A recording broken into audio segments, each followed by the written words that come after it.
I'm Frances Callier. And I'm Angela V. Shelton. And we're Frangela. You know what you need in your life?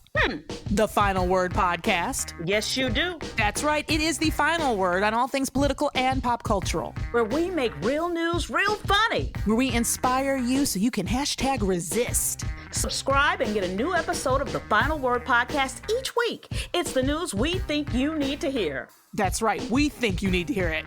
Okay? Yeah, it's what we say so. That's right. And because all we do is give, every Thursday you can listen to our hysterical podcast, Idiot of the Week. We round up the stupid because you know what? Somebody has to. Okay. All we do is give.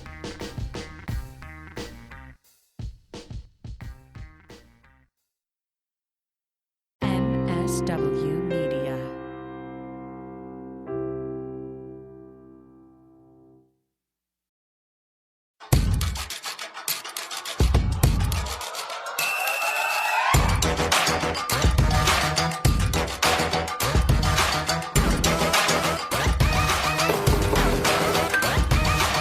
Feminist Buzzkills Live, the show that likes to remind people once a day that Liz Cheney is not your fucking friend. At the end of the day, and the beginning of the day, and all the days. For those of you listening at home, your Buzzkills are in Pittsburgh, Pennsylvania, coming to you live from Netroots Nation! Pod Save America isn't the only group of people that can do this. We're fucking doing it too, and I feel very excited about that. If you don't know about Netroots Nation, it is the largest gathering of brilliant progressives, radicals, and snarky assholes, and we are here to stand. I'm Liz Winstead, and as always, I'm joined by my amazing co-host, Moji Olive-O'Dale. Hey, Netroots. And Marie Kahn. Hello, everyone. So I am just so excited. The last time we gathered was 2019. Moji and I did a version of this with special guests and without Marie. And without Marie, but then we thought Marie completes the I do. Three-headed Hydra. But we did something that the right-wing media went ape shit. We did a abortion simulation with a watermelon. And because I will tell you why we use watermelon in a second, but we did an abortion simulation with a watermelon so people could sort of get the idea of the length of time it takes and sort of what it takes and how long it takes to do an abortion in the first trimester of pregnancy. Well, Breitbart, the whole fucking place, they went crazy. They were like, oh my God, they're doing watermelon abortions. As though we kept saying, it's fruit. Vegan. It's vegan. It's the only vegan abortion I think you can do. So watermelon is not ideal. Papaya is ideal. In fact, people who are in med school trained to do first trimester abortions on a papaya because a papaya in regular size is about the same size as a uterus. And so you can really learn to do the whole extraction with it. So we'll be doing papaya demonstrations at our booth Friday and Saturday. Moji trained yesterday. So she's an she can't drive a car, but she can now extract a papaya. So doing a papaya abortion. Yeah. So we'll be showing you and talking to you a little bit about it. Just it's a good way to like think about how long it takes, demystifying it, whatever. And so we're super excited, and we're just super excited to be here. And Marie, this is your first time live. Yes, it is my first time at Netroots. I appreciate how intersectional everything was. Like going to a conference in a space where abortion isn't necessarily centered because you have so many other topics to cover. There's still a huge place for abortion, for reproductive justice, specifically drilling down on the conditions that we create for Black, Brown, Indigenous folks to try to have a family in or not have a family in. So I'm excited for this and the in-person actual touching and hugging and physicality of people.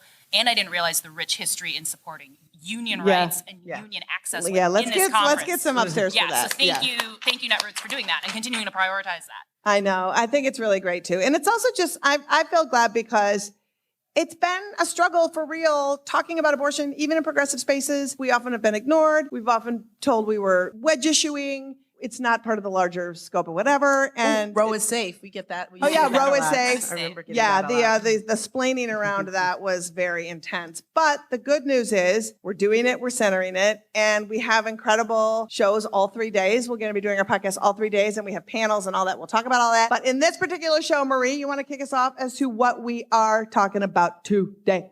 Yes. So with the Kansas victory that just occurred on everyone's lips, we needed to nerd out a little bit about abortion ballot initiatives. So we bought the ballot initiative guru here, the comms director of the Colorado Organization for Latina Opportunity and Reproductive Rights, Aurea Bolaños Perea. Yay! Plus, when the opportunity opens up to make a buck exploiting vulnerable people, vultures swoop, and we're going to tell you about one scammer who's emerged, preying on patients in this post-Roe hellscape. Yep, and let's just say it's not the love boat. We'll get into it. It is creepy AF. But all of that comes in a moment. First, I'm just going to run the abortion board with the news of the week, the bad, the badder, and one good story. All right, let's start analyzing the stench. The bad, Michigan, where on the mitten can I get an abortion is the question.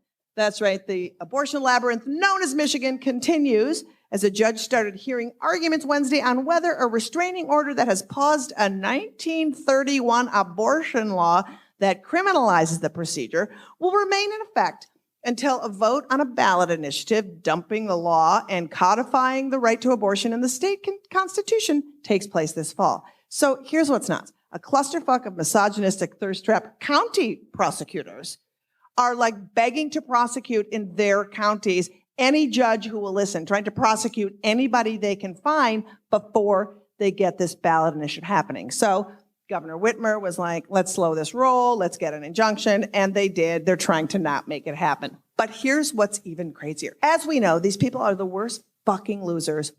They're sore winners, they're sore losers, they're just pustules of hate.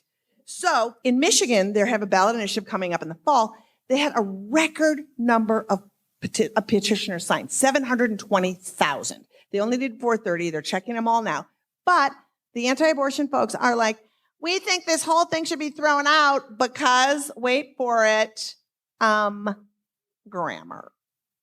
Yeah, they actually said because there was some run-on sentences in the ballot initiative that they want the whole thing tossed out. Honestly.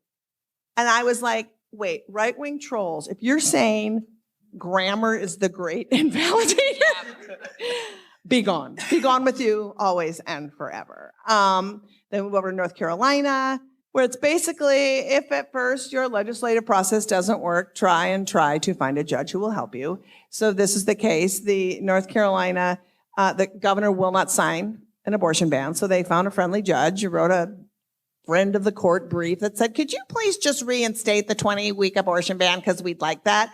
And the judge was like, sure, I like oppression. Let's do that. And it's a bummer because there's a really good governor right now, right? Governor Roy Cooper, and he signed an executive order saying that if anybody comes in from out of state to have an abortion, that they won't be prosecuted in the state if they have it. They also have a great attorney general who was like, I am an abortion stan. We're doing this. And so they're circumventing any way they can. In North Carolina, do we have any North Carolinians in the house tonight?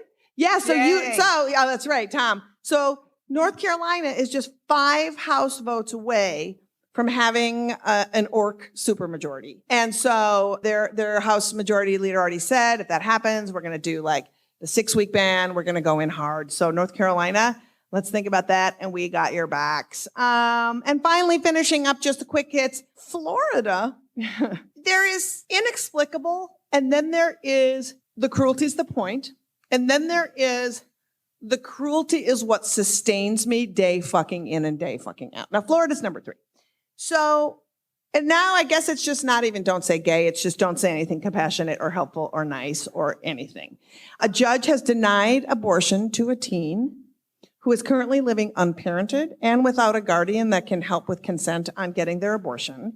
And the judge denied that person care, claiming they weren't mature enough to have the procedure. But they're mature enough to parent. Yeah, but they're mature enough to parent. That is always the way it is. And so I don't even know what to say at this point because it just feels just like spin art of hate, just like spinning around and then hate and then how we can do it. And I don't even know because the cases are crazy. And as we go on with the podcast this week, we're going to be dumping more. We had to literally edit. We had 40 news stories this week that were horrible about abortion, and we had to divide them up into the show and then just not do some at all. That's just how fast and furious that it's coming.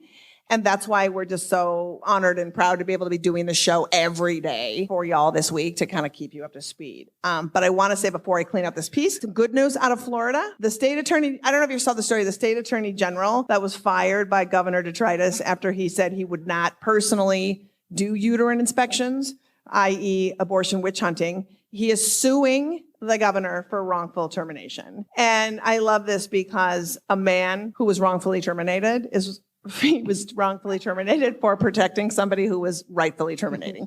So I feel like that's somehow an irony that I'm here for. Any thoughts? It's a circle jerk. Yeah, of jerks. Also, I just want to say we read these awful news stories so that we can tell you about them and you don't have to. Yeah. Yeah. Or you can just hold some of the space of hatred that we hold all day. Really, I feel like that's part of the plan. But we have two big stories that we're going to dive into today for sure. The first one is we're really doing a whole lot of ballot initiative news today because we're sexy.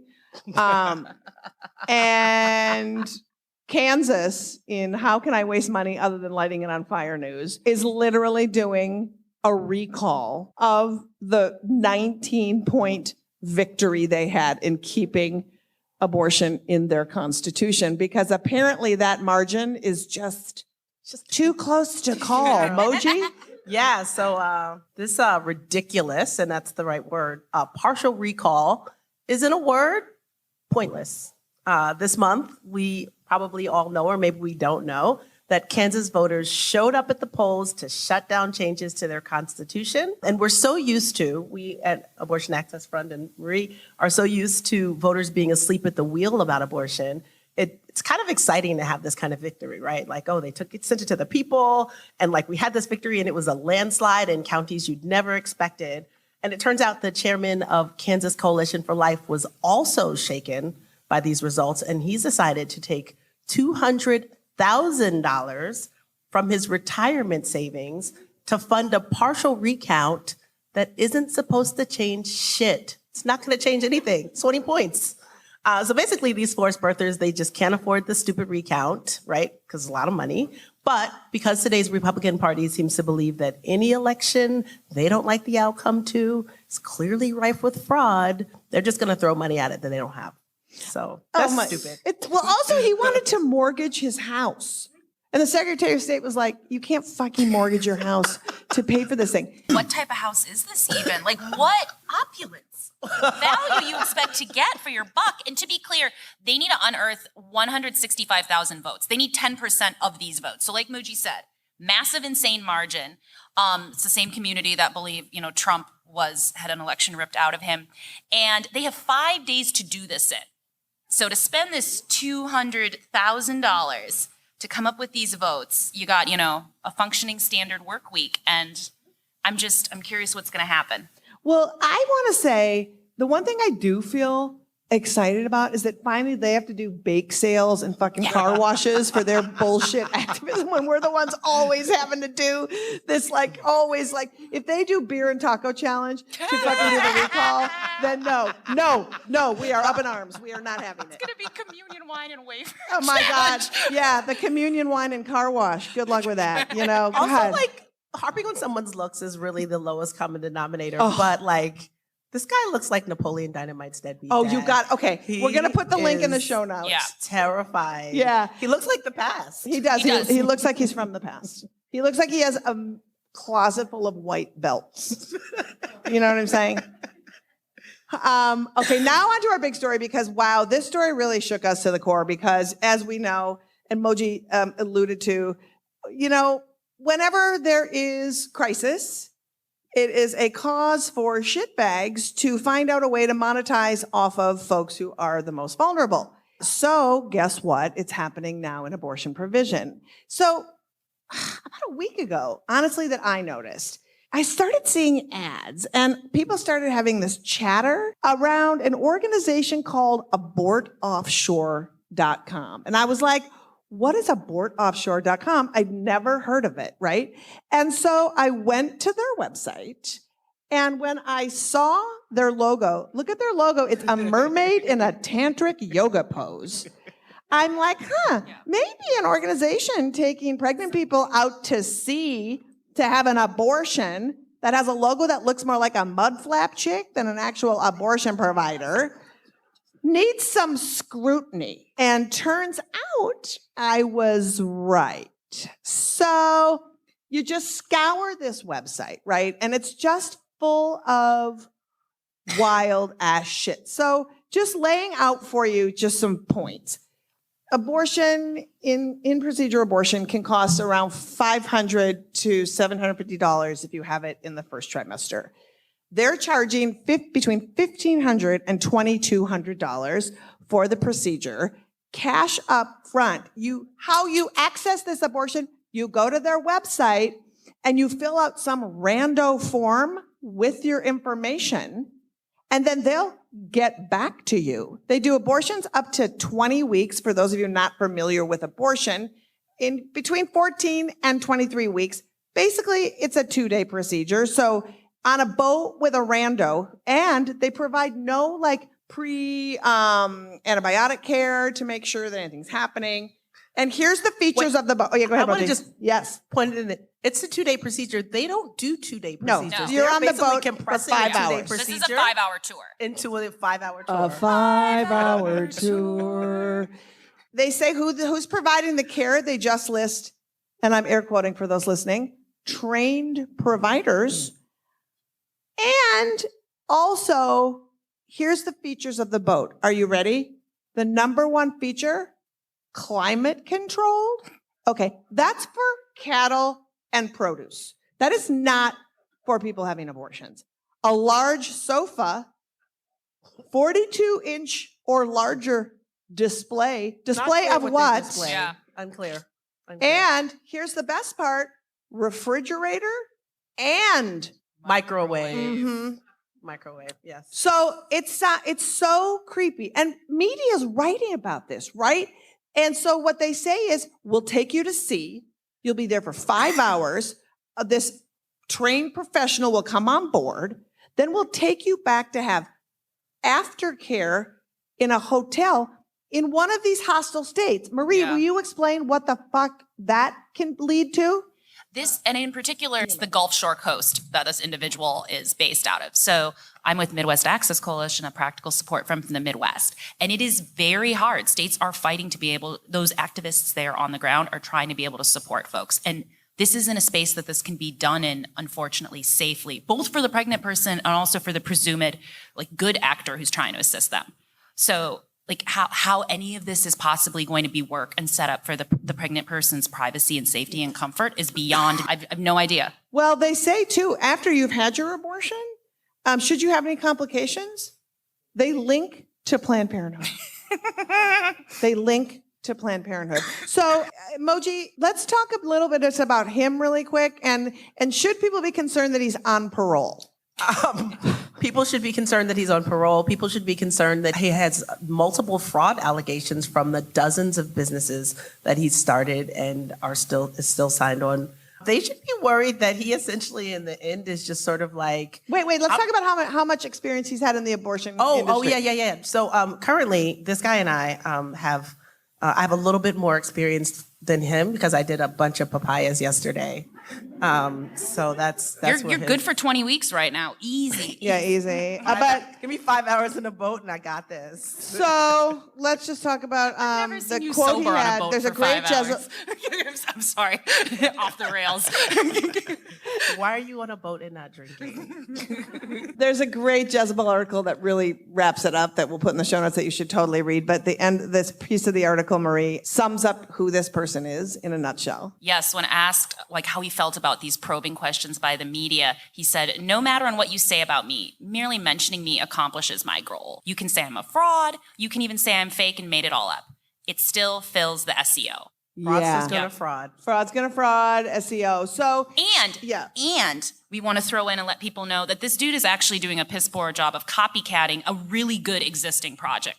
So a doctor and a professor from the California system just put out several days prior to all of this an amazing fundraiser opportunity for Prowess, which is still in the dream stages, but it's a floating health clinic in the Gulf Coast, abortion care up to 14 weeks, emergency contraception, and STI training and treatment. So this is a good idea, a good model, there's hope for this, but this is not the man you want to back. If your big bugaboo is supporting abortion access on open water, check out Prowess, PRROWESS.org. And if you hear anybody talking about this other abortion vote, please, I want to do a public service to say this shit is whack and it's terrible. And now we're ready. Now we're ready for our amazing guest.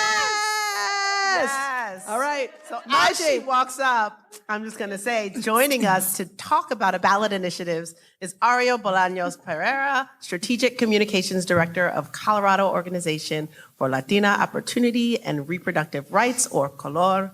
COLOR's work includes moving policy through the state legislature, empowering Latinx voters, youth leadership development, and offering resources for Latinx communities in Colorado to thrive. Yay. Please welcome Aurea. Hi. I was so excited the first time they called my name. I know. You get two entrances. That's how special you are. We didn't I know. through- yeah. They looked at me and I was like, so it's my time. I should be up here now. But you know what? Second time's charm. This is the better time, truthfully. Truthfully. Aurea, you had a major abortion win with Colorado's ballot initiative in 2020. We'd love to hear your thoughts about the Kansas win and the strategies that they used. Wow. Yeah, first of all, the Kansas win shows us that abortion is a winning issue. So anybody that tells you any differently, hopefully nobody here tells you any differently. And if they do, let me know. Yeah, because we gonna talk. But yeah, I mean, what does Kansas mean is that what advocates, organizers, and people on the ground have been saying for decades is that abortion, not only is it a winning issue, but the voters care about it. Our communities of color care about it. Immigrants community care about it. So anybody that says like Latinos, really? Abortion? It's like across the country, first of all, over 67% of Latinos approve of abortion not only being protected, but legal. And then in Colorado, we just did a poll last year, Color, so check us out, Color Latina. We did the first of its kind Colorado Latino policy agenda. First of its kind. And we found the same thing. Close to 70% of Latinos across party lines and across ages support abortion. So when we were working on our law that passed this year, and also something we're going to be using for ballot initiatives, for anybody that says Latinos don't actually support abortion, it's like, actually the numbers are right here. And the same thing happened with Kansas. I mean, red ruby state of Kansas, and millions of people turned out at the same record numbers as the 2008 election. What? Exactly. So strategies work, and what we saw is that a lot of organizers on the ground honestly did the work for that to happen. Folks that have been not only advocating for it, but educating on it, because really education is the path to liberation, and that's what we noticed on this Kansas trail. So got to do that work, but it really does start with our folks on the ground. And then typo checking. Typo checking? Listen. Sometimes I looked at the no at like well, how can I say it? The no was the yes and the yes was the no, which is first of all, the first strike that I really hope we didn't have still in ballot strategies. But really educating folks what no and yes meant did all the difference. I definitely am somebody that I go to the polls and I'm like, did I do that correctly? Did I vote the way that I make a little note? Typos, the ads that were out, but honestly educating folks what it meant in this moment and igniting them to show up. Because again, voting in August, unheard of. That I really want us to focus in and pivot on your ballot initiative that y'all had in Colorado. So this was in 2020 at a time when a whole bunch of other shit's swirling around. There was a 22-week abortion ban that was bought to voters. And for background, and this is also important to me at Midwest Access Coalition, Colorado is one of the few states that you can get safe and legal abortion care at all trimesters. So if you're a Midwesterner in Wisconsin, where I'm from, and you're 28 weeks pregnant, Colorado is actually the closest clinic distance-wise. There's a clinic in Boulder that provides later care. And Color, you all preserved that. Yeah. Abortion was protected, and you did this, you talked about this, you mobilized the Latinx vote, the communities, and the voices that are often silenced and stereotyped about abortion, what gets attributed to brown communities, what viewpoints and thoughts get attributed. I'm wondering what is some of the language that you use that you can educate us all on supporting all trimester abortion? Right. So, and I got to look at my notes. One of the things that we really focused on was the abortion later in pregnancy or later abortion is a political concept. It's not a medical one. So we broke down for folks that this wasn't about a person's health at all, because a ban is a ban.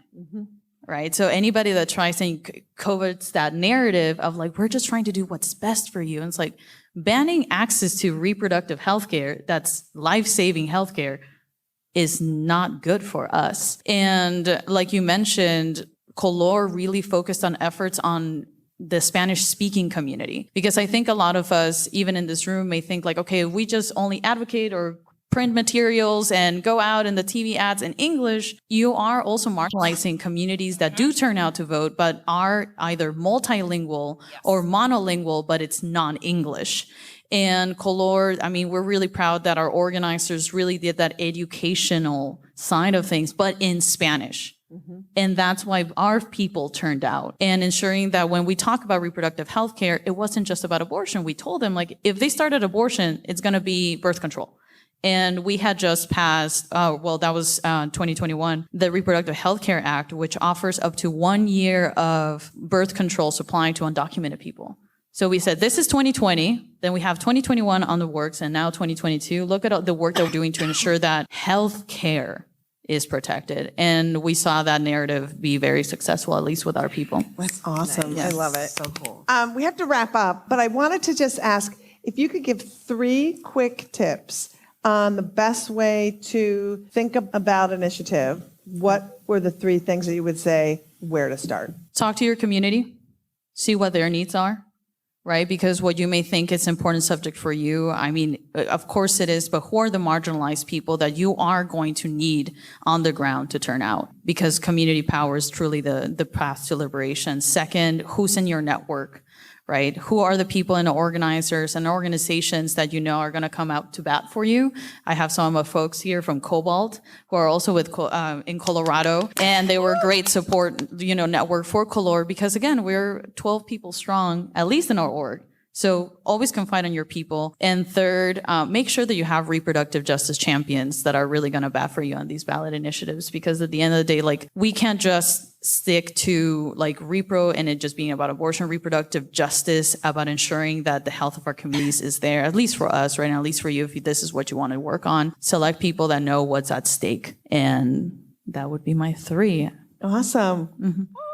You're the best. Thank you so much. Thank you so much, Aurea, for joining us. Stay up to date with Color's work. You can follow them online, Color Latina on Twitter and Color_Latina on Instagram. What is That's that right. little line It's called? underscore. Underscore. It's Sorry. Understrike. Yeah. Or it's understrike. I like feel it's understrike. good. I think we should just take that. I'm excited because now it's time for the feminist podcast game show Sweeping the Nation called 6 Degrees of Abortion. It's very simple. Moji and Marie choose a popular news story from the week, and I have 6 tries to tie it to abortion. I am almost undefeated, and they don't like this me to win.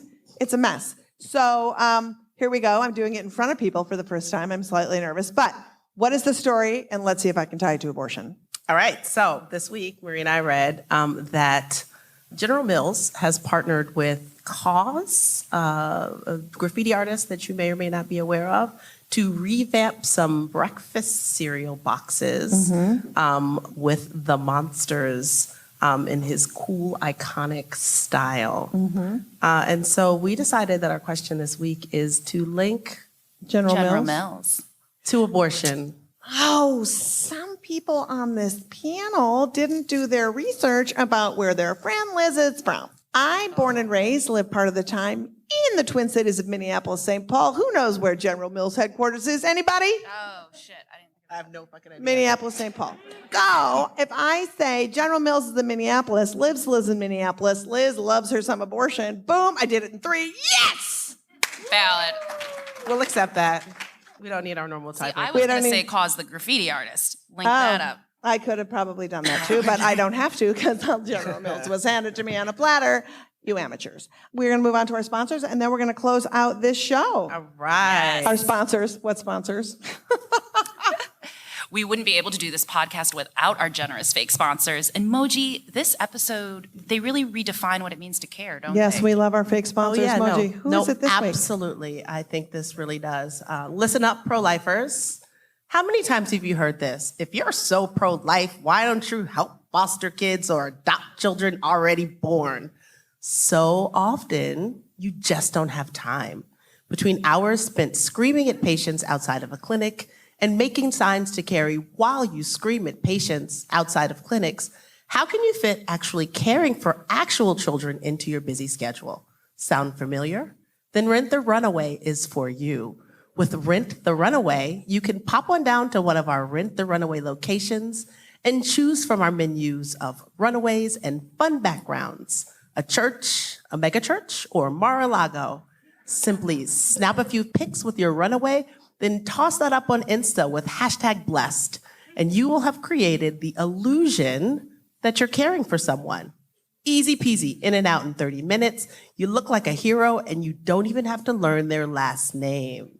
Just ask Matt Gaetz how well Rent the Runaway worked for him. Really? We're groaning? Okay. When he needed to look fatherly, he chose Nestor, plastered him on social, and it was a beautiful distraction from his many uncomfortable challenges.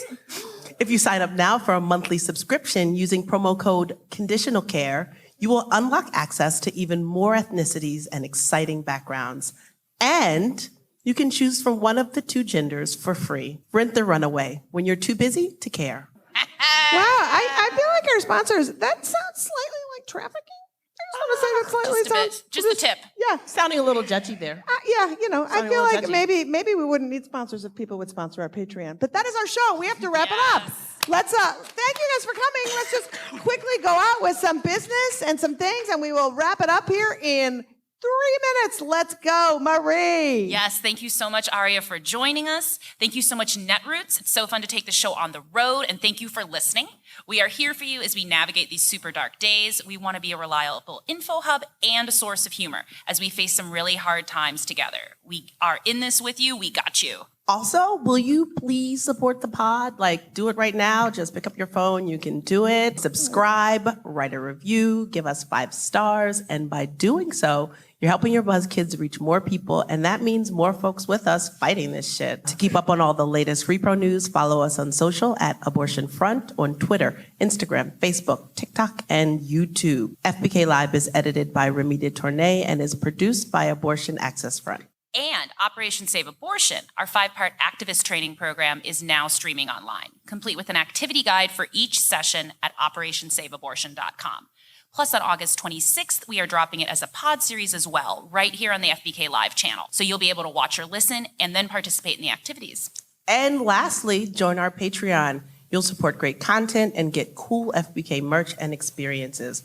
All pledges support this pod and our activism at Abortion Access Front. Make your pledge at patreon.com/Feminist Buzzkills. That's right. And we will leave you with an Ohio rep who has deputized herself as the semen police.